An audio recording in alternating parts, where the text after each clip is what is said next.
मैं अभी अभी एक गाना सुना रही हूँ। वो गाना है, जब दुल्हन अपने मैके से ससुराल आती है तो अपने अंदर कुबर में जाती है, डाला में धान रहता है, उसमें पैर रख के जाती है। तो सखियाँ लोग ये गाना गाती है, तो सुनिए।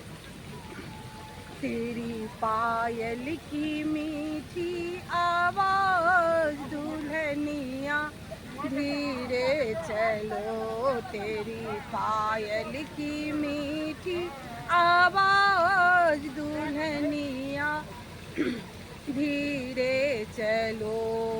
मम्मी को बेटी सासू माँ समझना, मम्मी को बेटी सासू माँ समझना, तब मिलेगा सासू माँ का प्यार। दुल्हनिया धीरे चलो, तेरी पायल की मीठी आवाज़ दुल्हनिया धीरे चलो।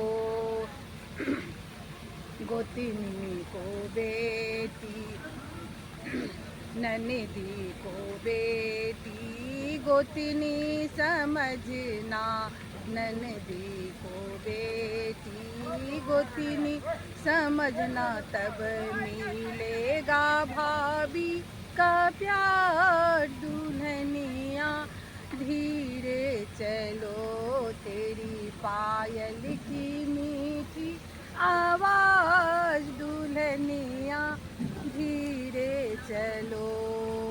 ननदी को बेटी बहना समझना, ननदी को बेटी बहना समझना, तब मिलेगा बहना का प्यार। दुल्हनिया धीरे चलो।